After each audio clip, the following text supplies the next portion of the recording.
جن میں بعض اوقات ڈرانی شکلیں بھی دکھائی دیتی ہیں، تو لوگ سمجھتے ہیں کہ کوئی بھی بھوت دکھائی دے رہا ہے۔ انہیں سمجھانے کے لیے میں نے سائنس کا حوالہ دیا، لیکن میں جانتی تھی کہ میری دلیل بھی ان کے سر کے اوپر سے گزر جائے گی اور وہ اپنے موقف پر ہی قائم رہیں گی۔ ہماری آبائی حویلی میں ایک کمرہ ایسا تھا جس میں فالتو سامان پڑا ہوتا تھا۔ جو شخص بھی اس کمرے میں جاتا تھا اسے محسوس ہوتا تھا کہ اس کے علاوہ بھی کمرے میں کوئی موجود ہے۔ دادی اماں نے ماضی کا حوالہ دیا۔ ہمیں جب بھی اس کمرے میں جانا ہوتا تھا اکیلے کوئی بھی نہیں جاتا تھا، کسی دوسرے فرد کو ساتھ لے کر جاتے تھے، لیکن اگر کبھی کسی شخص کو اکیلے جانا پڑ جاتا تو وہ الٹے قدموں لوٹ آتا تھا۔ دادی اماں نے جھرجھری لیتے ہوئے کہا، جیسے انہیں کوئی پرانا واقعہ یاد آ گیا ہو، اور آج بھی اسے یاد کر کے وہ ڈر گئی ہوں۔ گھر کے مرد حضرات سمجھتے تھے کہ عورتیں بہت ڈرپوک ہوتی ہیں، اسی لیے وہ ڈر جاتی ہیں، لیکن پھر پے در پہ کچھ ایسے واقعات ہوئے کہ مردوں کو بھی یقین آ گیا کہ اس حویلی میں جنات کا بسیرا بھی ہے۔ آئے روز حویلی کے کسی نہ کسی کونے سے سانپ نکلنے لگے جو اکثر ایک ہی پل میں غائب ہو جاتے۔ بہت سے لوگ انہیں ڈھونڈ کر مارنے کی کوشش کرتے، لیکن وہ دوبارہ نظر ہی نہ آتے۔ ہر کوئی سہما ہوا دکھائی دیتا۔ ایک رات سب حویلی کے صحن میں بیٹھے ہوئے تھے کہ اچانک ہی صحن میں ایک کالے رنگ کا موٹا سا سانپ رینگتا ہوا نظر آنے لگا۔ حویلی کے ایک ملازم نے آگے بڑھ کر جلدی سے وار کر کے اسے مار دیا تو اس کے چیخنے کی آواز سے پوری حویلی گونج اٹھی۔ ہر کوئی اس کی چیخوں کی آواز سن کر حیران ہو رہا تھا۔ یہ کیسے ممکن ہے کہ کسی سانپ کے منہ سے چیخوں کی آوازیں نکل سکیں؟ دیکھتے ہی دیکھتے وہ مرا ہوا سانپ غائب ہو گیا اور حویلی میں لوگوں کے رونے پیٹنے اور واویلا کرنے کی آوازیں سنائی دینے لگی۔ ہر کوئی حیران اور پریشان تھا کہ یہ سب کیا ہو رہا ہے۔ پوری رات حویلی میں جنات کی چیخوں پکار کی آوازیں سنائی دیتی رہیں۔ ان سب کو یقین ہو چکا تھا کہ حویلی میں جنات بستے ہیں۔ اگلے ہی روز ملازم اپنے کوارٹر میں مردہ حالت میں ملا۔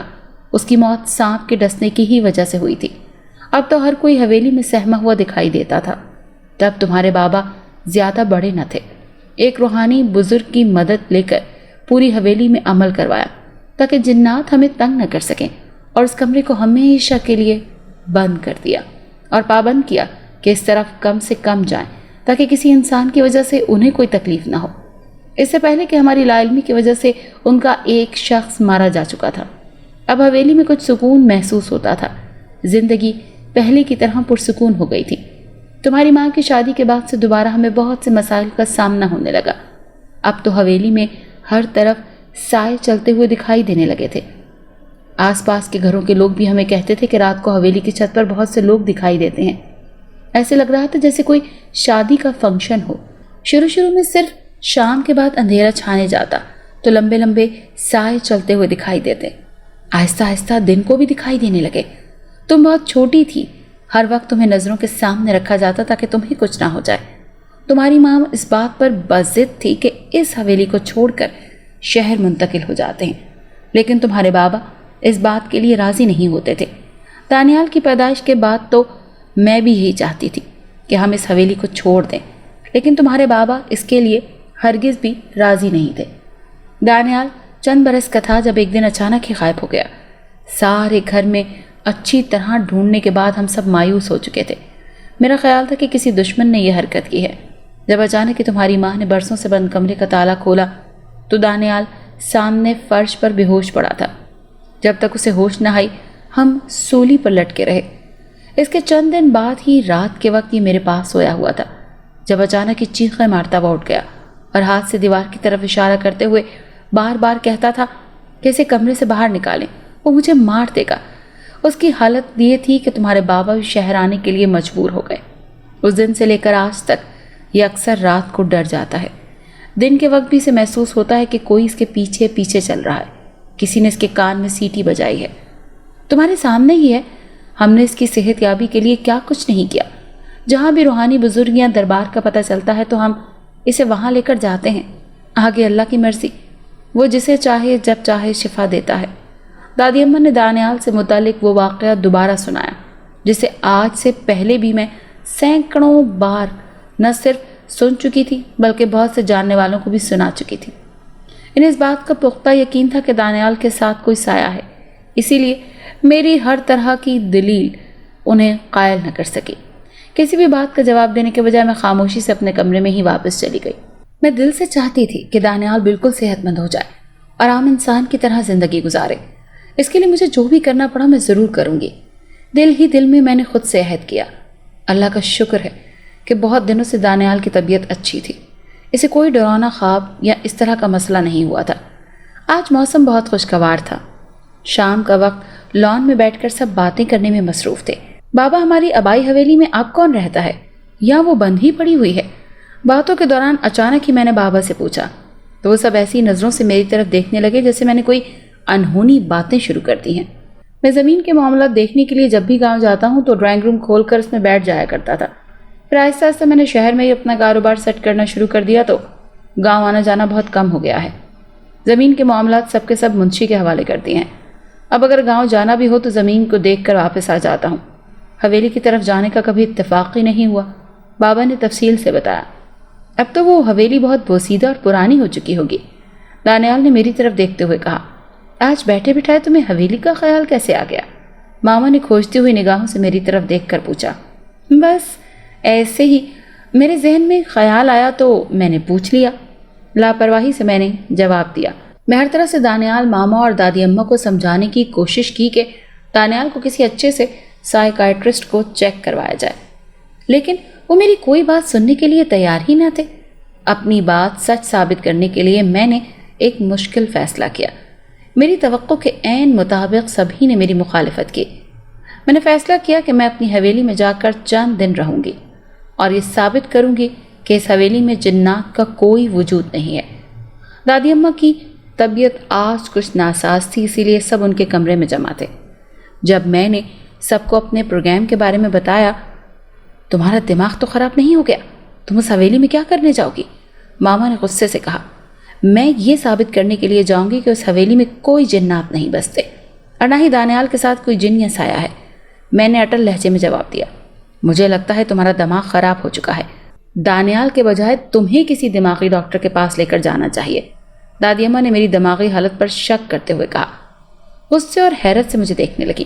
دعا بیٹا، میں تمہیں ہرگز بھی اس ایڈونچر کی اجازت نہیں دوں گا، اس حویلی میں جانا نہیں ہوگا، بابا نے دھیمے لہجے سے مجھے سمجھاتے ہوئے کہا۔ بابا، میرا مقصد کسی کی دل آزاری کرنا نہیں ہے، میں تو صرف یہ بتانا چاہتی ہوں کہ جنات اس حویلی میں نہیں بستے اور نہ ہی جنات انسانوں کو تنگ کرنے کے لیے اپنا گھر بار چھوڑ کر جاتے ہیں۔ آپ کیا سمجھتے ہیں کہ برسوں سے کوئی جن اپنا گھر بار، بیوی، بچے چھوڑ کر دانیال کے ساتھ اسے تنگ کرنے کے لیے لگا ہوا ہے؟ میں نے بابا سے پوچھا۔ جنات کی حقیقت سے انکار نہیں کیا جا سکتا اور جنات انسانوں کو تنگ کرتے ہیں، اس کے بہت سے واقعات ہم نے سنے ہیں۔ بابا نے ایک بار پھر مجھے سمجھانے کی کوشش کی۔ آپ بالکل ٹھیک کہہ رہے ہیں، ہم نے بھی آج تک بہت سے سنے ہیں، لیکن ہم نے جنات کو اپنی آنکھوں سے تو نہیں دیکھا۔ سنی سنائی باتوں پر یقین کرنا تو بالکل بے وقوفی ہے، میں نے مدبرانہ انداز سے کہا۔ مجھے تو اس لڑکی کی دماغی حالت پر شک ہو رہا ہے۔ یہ چند سال ملک سے باہر کیا گزار آئی ہے، خود کو سچ مچ کی کوئی گوری میم سمجھنے لگی ہے۔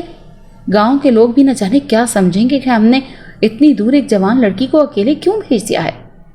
دادی اماں تو ایک دم سے بہت غصے میں آ گئی اور مجھے برا بھلا کہنے لگی۔ مجھے ایسے ہی شدید رد عمل کی امید تھی۔ میں نے خود کو ذہنی طور پر ان حالات کے لیے تیار کیا ہوا تھا۔ ابراڈ جا کر تمہارا دماغ سچ میں خراب ہو چکا ہے، اس حویلی میں جا کر رہنا کسی طور بھی ممکن نہیں ہے، دانیال نے بھی مجھے سمجھاتے ہوئے کہا۔ جنات کے وجود سے انکار کرنا ہی مسلمان کو زیب نہیں دیتا۔ اللہ تعالیٰ نے قرآن پاک میں جنات کا ذکر کیا ہے، ہم اور ایک پوری سورت جنات کے حوالے سے قرآن پاک میں شامل ہے، پھر تم جنات کے وجود سے کیسے انکار کر سکتی ہو؟ ماما نے غصے میں مجھ سے کہا۔ میں جنات کے وجود سے انکار نہیں کر رہی ہوں اور میں یہ بھی جانتی ہوں کہ قرآن پاک میں سورہ جن میں موجود ہے۔ میں آپ کو صرف یہ بتانا چاہتی ہوں کہ جنات کو بھی ہماری طرح ان کی زندگی ہوتی ہے، جس میں انہیں بھی ہر طرح کی محنت کرنی پڑتی ہے، انہیں بھی اپنے گھروں سے بہت پیار ہوتا ہے۔ وہ کسی انسان کو تنگ کرنے کے لیے اپنا گھر چھوڑ کر اس انسان کے ساتھ لگ کر نہیں بیٹھ جاتے جیسا آپ سمجھتی ہیں۔ ایک بار پھر میں نے دادی اماں کو سمجھانے کی کوشش کی۔ ارے لڑکی، مجھے تو تمہاری بالکل سمجھ نہیں آ رہی، تم چاہتی کیا ہو؟ جنات ازل سے موجود ہیں اور ابد تک رہیں گے، تم نہ جانے ہمیں کیا سمجھانا چاہتی ہو، کیا ثابت کرنا چاہتی ہو؟ جس کے لیے تمہیں اس حویلی میں جانا پڑ رہا ہے؟ دادی اماں نے غصے سے کہا۔ اگر اس حویلی میں جنات ہوئے تو میں واپس آ جاؤں گی اور مان لوں گی کہ دانیال کو کوئی بیماری نہیں۔ دادی اماں کے غصے کو نظر انداز کرتے ہوئے میں نے جواب دیا، بہت بہتر، اس وقت تم اپنے کمرے میں چلی جاؤ۔ تمہاری باتوں سے مجھے شدید غصہ آ رہا ہے۔ ایسا نہ ہو کہ میں تمہیں کچھ سخت کہہ دوں اور پھر تمہیں دکھ ہو کہ ماما نے مجھے سب کے سامنے ڈانٹ دیا۔ ماما نے غصے سے کہا اور انگلی کے اشارے سے ایک کمرے سے باہر نکل جانے کا کہا۔ تو مزید کوئی بات کرنے کے بجائے میں بھی اپنے کمرے سے باہر نکل آئی۔ میں جانتی تھی کہ سب میری بات سن کر ایسے ہی رد عمل کریں گے، اسی لیے کسی کو بھی مزید کچھ کہنے کے بجائے میں خاموشی سے کمرے سے باہر آ گئی۔ ابھی کمرے میں تھوڑی دیر ہی گزری تھی کہ بابا میرے کمرے میں آ گئے۔ بیٹا، تم حویلی جانے کے بارے میں سوچ بھی کیسے سکتی ہو؟ کہ تم نہیں جانتی کہ وہاں جانا خطرے سے خالی نہیں ہے؟ بیڈ پر میرے قریب بیٹھتے ہوئے بابا نے مجھے بھرے سے انداز میں کہا، میں نے یہ فیصلہ بہت سوچ سمجھ کر کیا ہے بابا، آپ بالکل پریشان نہ ہو، مجھے وہاں کوئی خطرہ نہیں ہوگا۔ جنات سے نمٹنا مجھے اچھی طرح آتا ہے۔ بابا کے محبت بھرے انداز میں نے مسکراتے ہوئے جواب دیا، ایسا ممکن نہیں ہے کہ تم وہاں جا کر رہ سکو۔ کوئی برسوں سے وہ حویلی بند پڑی ہے اور کوئی بھی اس کے اندر جانے کی ہمت نہیں رکھتا۔ تم اکیلی وہاں کیسے رہ سکتی ہو؟ مجھے روکنے کے لیے بابا نے کہا، آپ کو فکر کرنے کی ضرورت نہیں ہے، مجھے اکیلے رہنے کی عادت ہے، مجھے وہاں کوئی مسئلہ نہیں ہوگا۔ صرف آپ منشی صاحب سے کہہ دیں کہ حویلی کی صاف صفائی کروا دیں، اس قابل ہو جائے کہ میں وہاں پر رہ سکوں۔ میں نے بابا کو تسلی دیتے ہوئے کہا، میں منشی کو فون کر دیتا ہوں، اگر اس نے حویلی کی صفائی کروا دی تو بہت اچھی بات ہے، ورنہ لوگ دن کے وقت بھی اس طرف سے جانے سے ڈرتے ہیں۔ بابا نے میری ضد کے آگے ہتھیار ڈالتے ہوئے کہا، میں جانتی تھی کہ آپ میرے فیصلے میں میرا ساتھ ضرور دیں گے۔ میں نے خوش ہوتے ہوئے کہا، میں دل سے ہرگز بھی یہ نہیں چاہتا کہ تم اس حویلی میں جاؤ، لیکن اگر تم نے فیصلہ کر ہی لیا ہے تو تم اچھی طرح جانتی ہو کہ وہاں کس طرح کے حالات سے تمہیں سامنا کرنا پڑ سکتا ہے۔ اسی لیے میری دعا بھی ہے اور مشورہ بھی کہ تمہیں وہاں بہت احتیاط سے رہنا پڑے گا۔ بابا نے مجھے نصیحت کی اور خاموشی سے کمرے سے باہر چلے گئے۔ ان کی باتوں سے مجھے اندازہ ہو رہا تھا کہ انہیں میرے اس فیصلے سے کوئی خوشی نہیں ہوئی۔ میں نے اپنے جانے کی تیاری شروع کر دی۔ دانیال، تم دعا کے ساتھ جاؤ گی، یہ اکیلی اتنا لمبا سفر نہیں کر سکتی۔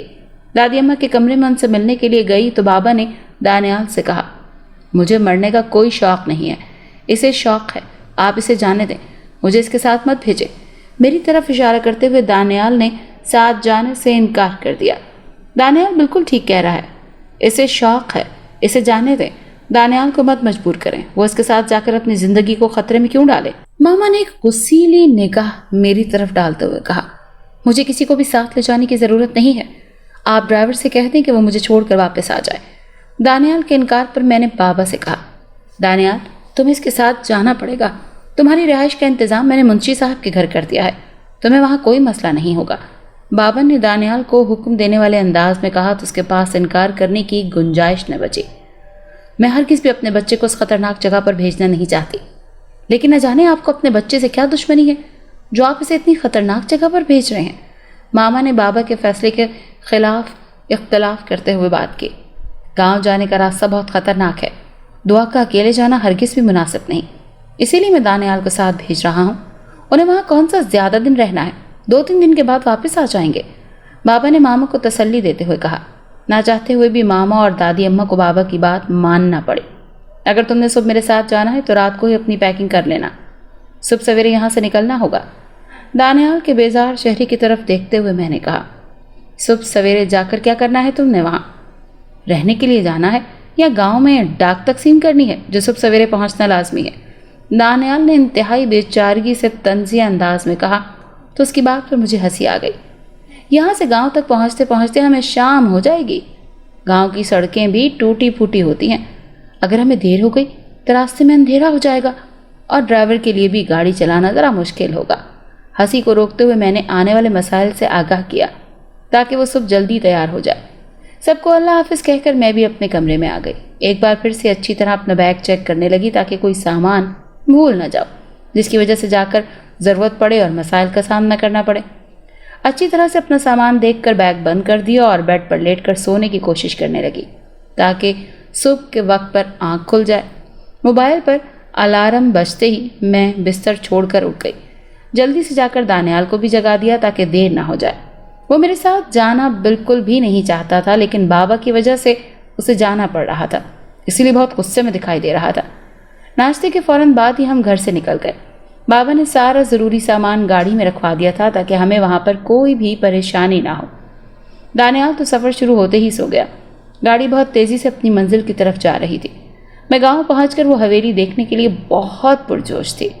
مجھے یقین تھا کہ میں یہ ثابت کر دوں گی کہ حویلی میں کوئی جنات نہیں بستے۔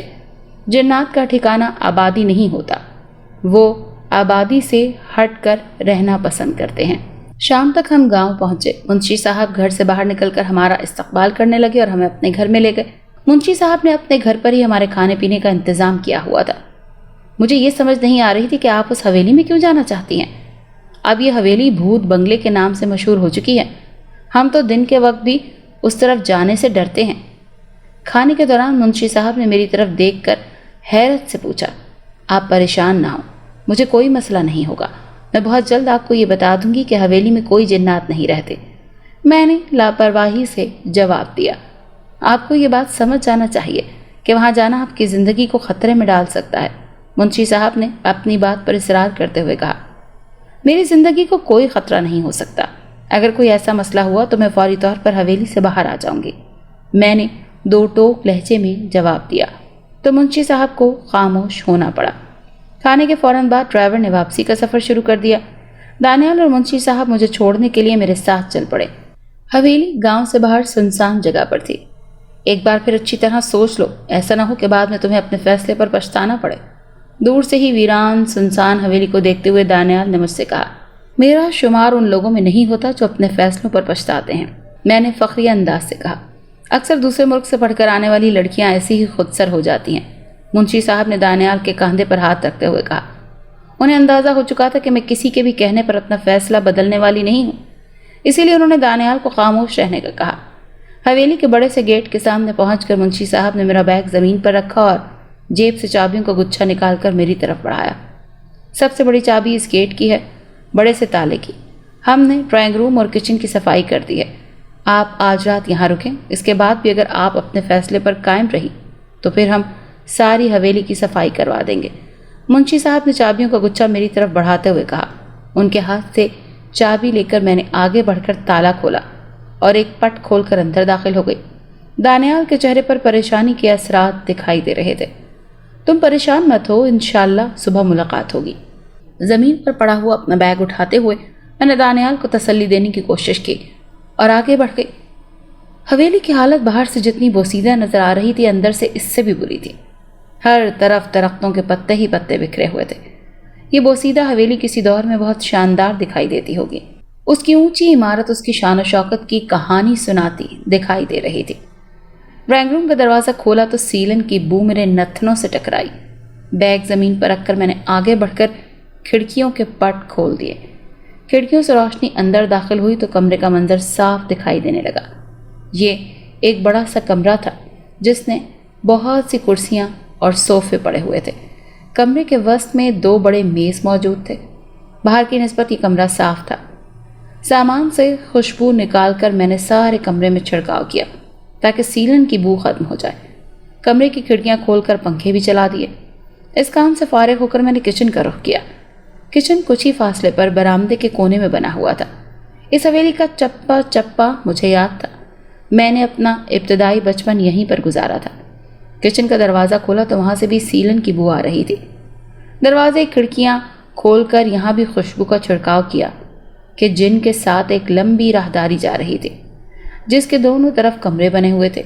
ہر کمرے کے دروازے پر تالا جھول رہا تھا۔ تالے دیکھ کر مجھے ہنسی آ گئی۔ اس حویلی میں جنات کا بسیرا تھا تو پھر تالے لگانے کی کیا ضرورت تھی؟ جنات کے لیے تالے کوئی اہمیت نہیں رکھتے۔ میں نے مسکراتے ہوئے سوچا۔ اس گھر کے مکینوں کی سادگی پر مجھے ہنسی آ رہی تھی۔ اچھی طرح سے حویلی کا جائزہ لینے کے بعد میں کمرے میں آ گئی۔ اندھیرا ہونے سے پہلے میں سوئچ بورڈ ڈھونڈ کر لائٹس آن کر چکی تھی۔ بہت سے بٹن خراب تھے۔ کمرے میں آ کر اپنے سامان میں سے ایمرجنسی لائٹس نکالی اور قریب ہی رکھ لی تاکہ ضرورت کے وقت مجھے پریشانی کا سامنا نہ کرنا پڑے۔ کھانا دیر سے کھایا، اسی لیے اس وقت کھانے کی کوئی طلب نہیں تھی۔ الیکٹریکل کیٹل کی مدد سے میں نے چائے بنائی اور لیپ ٹاپ پر کام کرنے کے لیے چائے ساتھ پینے لگ گئی۔ چائے نے ساری تھکان اتار دی۔ لیپ ٹاپ بند کر کے میں فون پر گیم کھیلنے میں مصروف ہو گئی۔ فون اسکرین پر دانیال کا نام جگمگانے لگا۔ اس کا نام دیکھ کر مجھے ہنسی آ گئی۔ ابھی وہ اس وقت میری وجہ سے شدید پریشان تھا۔ بہن بھائی آپس میں کتنا بھی لڑتے رہیں لیکن ہمیشہ ایک دوسرے کا احساس رہتا ہے۔ کیسی ہو تم؟ ٹھیک ہو نا؟ کوئی مسئلہ تو نہیں ہے؟ فون آن کر کے جیسے ہی میں نے کان کے ساتھ لگایا تو دانیال کی پریشان آواز میرے کانوں سے ٹکرائی۔ اللہ کا شکر ہے میں بالکل ٹھیک ہوں اور مجھے کوئی بھی پریشانی نہیں ہے۔ اسے تسلی دینے کے لیے میں نے ہنستے ہوئے کہا، اچھا ٹھیک ہے، اگر کوئی مسئلہ ہوا تو مجھے کال کر لینا۔ دانیال نے شکر ادا کرتے ہوئے کہا اور فون بند کر دیا۔ وقت گزارنے کے لیے میں بہت دیر تک فون پر گیم کھیلتی رہی۔ مجھے تو یہاں ایسے کوئی بھی اثرات نظر نہیں آئے تھے جس کی وجہ سے ماما بابا یہ حویلی چھوڑ کر شہر منتقل ہو گئے تھے۔ مجھے اپنی جیت پکی نظر آ رہی تھی۔ مجھے امید تھی کہ میں خود کو سچا ثابت کر لوں گی۔ اب مجھے نیند آ رہی تھی۔ فون بند کر کے میں اسی صوفے پر سونے کے لیے لیٹ گئی۔ جلدی نیند کی دیوی مجھ پر مہربان ہو گئی۔ آدھی رات کے وقت پیاس کی شدت سے میری آنکھ کھل گئی۔ پانی کی بوتل اور کھانے پینے کا سامان میں کچن کے ایک کیبن میں رکھائی تھی۔ ایمرجنسی لائٹ ہاتھ میں پکڑ کر میں کچن میں آ گئی۔ کیبن کھول کر پانی کی بوتل باہر نکالی اور ڈھکن کھول کر بوتل کو منہ سے لگا کر پانی پیا۔ جب کچن سے باہر نکلی تو سارا منظر ہی بدل چکا تھا۔ اندھیرے میں ڈوبی ہوئی یہ حویلی ایک دم سے روشنیوں سے جگمگانے لگی۔ برسوں سے بند حویلی اچانک سے ایک خوبصورت محل دکھائی دینے لگی۔ بہت سے باوردی ملازم ادھر ادھر گھومتے ہوئے دکھائی دے رہے تھے۔ مجھے تو اپنی آنکھوں پر یقین نہیں آ رہا تھا۔ حیرت سے ادھر ادھر گردن گھما کر دیکھنے لگی۔ ہر طرف روشنیاں بکھری ہوئی تھیں۔ یہ خواب ہے یا حقیقت؟ یہ جاننے کے لیے میں نے آنکھیں ملنے کے لیے ہاتھ اوپر اٹھائے تو حیرت کا شدید جھٹکا لگا۔ میں تو بالکل عام سے لباس میں سوئی تھی، لیکن اس وقت میرے وجود پر انتہائی قیمتی لباس سجا ہوا تھا اور میری کلائیاں سونے کے کنگن اور چوڑیوں سے بھری ہوئی تھیں۔ میرے گلے میں بڑے بڑے ہار اور کانوں میں بالیاں جھوم رہی تھیں۔ حیرت سے میں ایک ایک چیز کو دیکھ رہی تھی۔ یہ سب کیا ہو رہا تھا مجھے کچھ سمجھ نہیں آ رہی تھی۔ چند قدم آگے بڑھ کر دیکھا تو جن دروازوں پر تالے جھول رہے تھے اب وہ کھلے ہوئے تھے اور کمروں سے باتوں کی آوازیں بھی آ رہی تھی۔ چلتی ہوئی میں پہلے دروازے پر آ کر رک گئی۔ کمرے کے اندر تو رنگ و نور کا سیلاب آیا ہوا تھا۔ ہر طرف رنگ برنگے کپڑے پہنے خواتین نظر آ رہی تھیں، لیکن ان کی شکلیں انتہائی ڈراؤنی تھیں اور قد بھی کافی لمبے تھے۔ ایک لمحے کے لیے تو مجھے ایسا محسوس ہوا کہ اب میرے لیے مزید کھڑا رہنا مشکل ہے۔ اس سے پہلے کہ میں زمین پر گرتی ایک عورت تیزی سے میری طرف بڑھی اور جھک کر مجھے سلام کرنے لگی۔ آپ یہاں کیوں کھڑی ہیں؟ آئیے میں آپ کو آپ کے کمرے میں لے جاتی ہوں۔ وہ کمرہ آپ ہی کے لیے تو سجایا گیا ہے، اس نے مسکرا کر کہا۔ ہاں، اور مجھے ہاتھ سے پکڑ کر آگے بڑھنے لگی۔ راہداری کے آخری سرے پر بنے ایک کمرے کے دروازے سے ہم اندر داخل ہوئے تو اندر کا منظر بہت ہی حیران کن تھا۔ ہر طرف پھول ہی پھول بکھرے ہوئے تھے۔ پورا کمرہ پھولوں کی خوشبو سے مہک رہا تھا۔ کمرے میں ہر طرف خوبصورت صوفے سجے ہوئے تھے۔ یہ سب کیا ہو رہا ہے؟ مجھے کچھ سمجھ نہیں آ رہی۔ بہت جلد ہی آپ کو سب سمجھ آ جائے گی سردانی صاحبہ، اس عورت نے مسکراتے ہوئے کہا۔ مسکرانے کی کوشش میں اس کے لمبے لمبے دانت نمایاں ہو کر اسے مزید ڈراؤنا بنا کر پیش کر رہے تھے۔ آپ ادھر ایک سائڈ پر بیٹھ جائیں، ابھی تھوڑی دیر میں سب آتے ہوں گے۔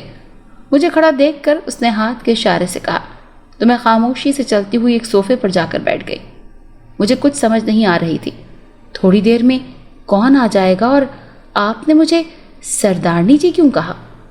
بیٹھتے ہوئے میں نے اس سے پوچھا، تھوڑی دیر میں آپ کا نکاح ہمارے قبیلے کے سردار کے ساتھ ہونے والا ہے، اسی لیے میں نے آپ کو سردارنی کہا ہے۔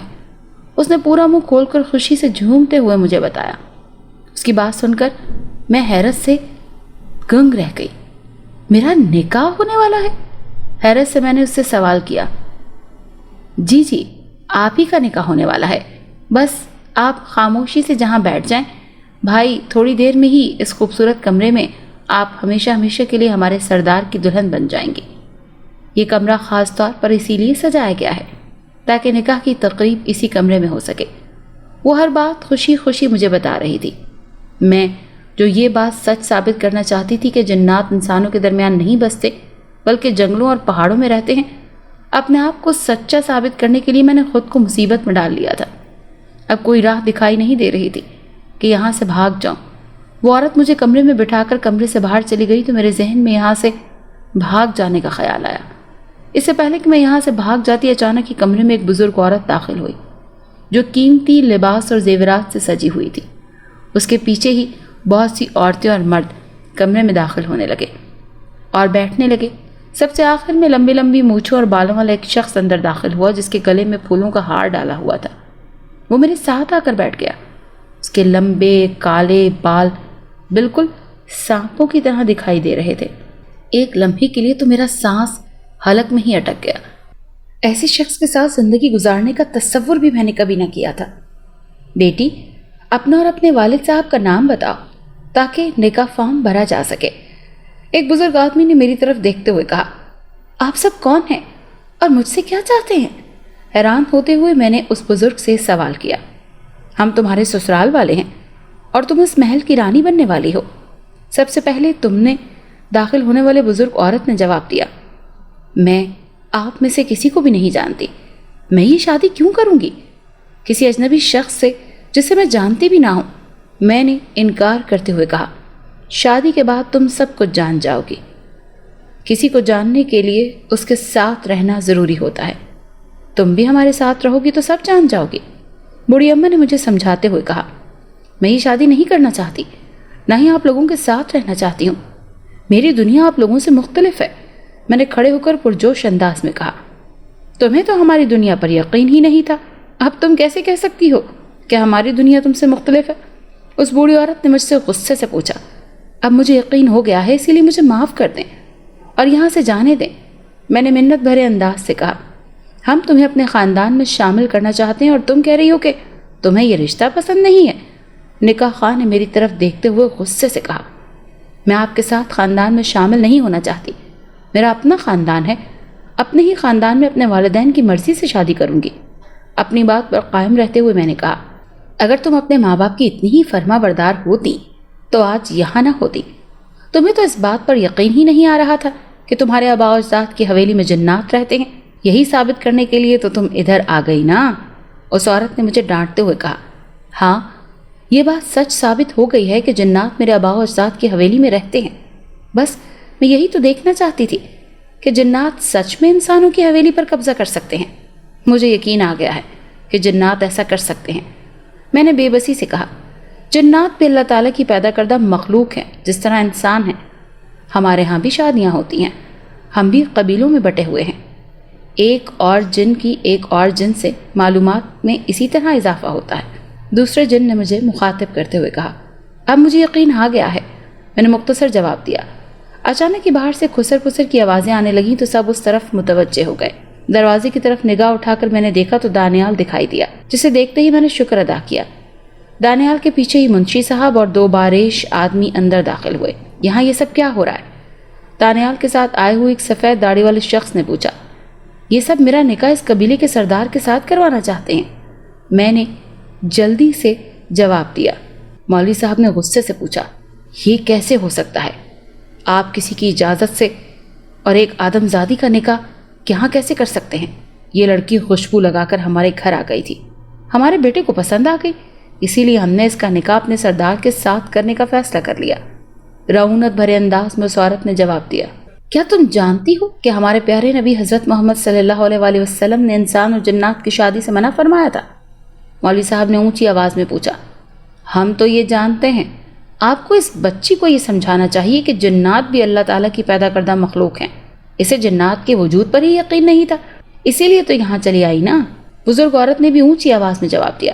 اللہ تعالیٰ کے حکم کے مطابق تمہیں انسانوں کے درمیان بسنے کی اجازت نہیں، لیکن تم نے اور تمہارے قبیلے کے لوگوں نے نہ صرف معصوم انسانوں کو یہاں سے ہجرت کرنے پر مجبور کیا، بلکہ ایک معصوم انسان کو آج دن تک اذیت میں رکھا ہوا ہے۔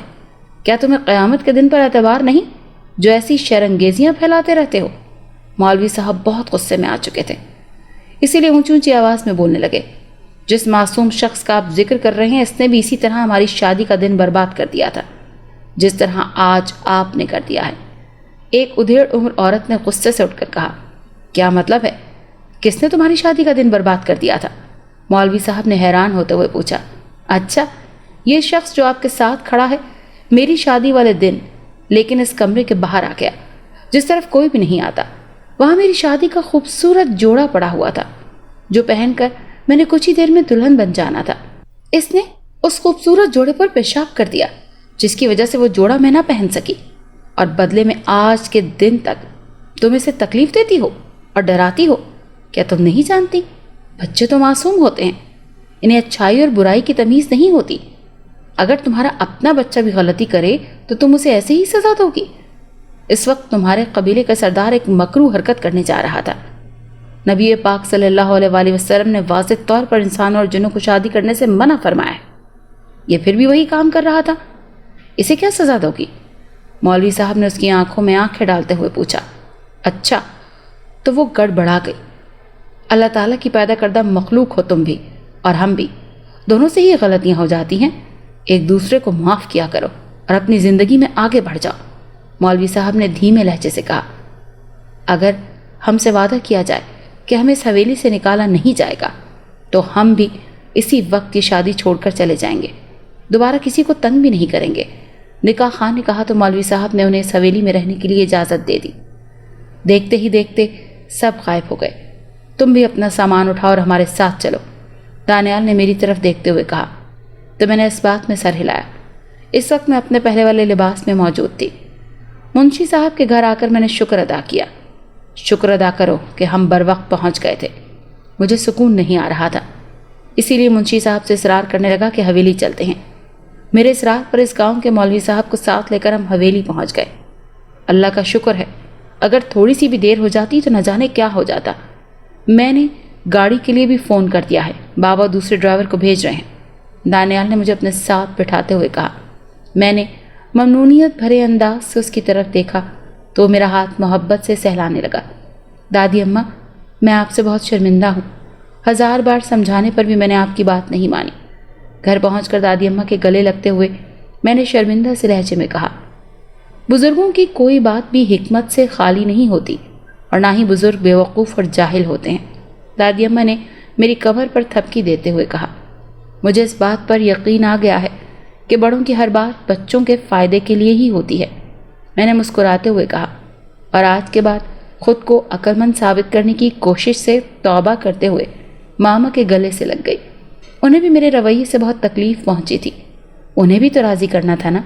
ماما پلیز مجھے معاف کر دیں، آج کے بعد کبھی بھی خود کو برتر ثابت کرنے کی کوشش نہیں کروں گی۔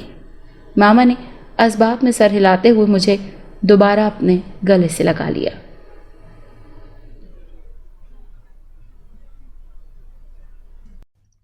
اگر آپ کو یہ کہانی اچھی لگی ہے تو اسے لائک کیجیے اور ہمارے چینل کہانی محل کو سبسکرائب کیجیے۔ اور ہاں، اگر آپ کے کسی دوست، رشتہ دار یا بہن کے ساتھ خدا نخواستہ اس طرح کا کوئی بھی واقعہ پیش آیا ہے تو ہمیں کامنٹ سیکشن میں اس کے بارے میں ضرور بتائیے۔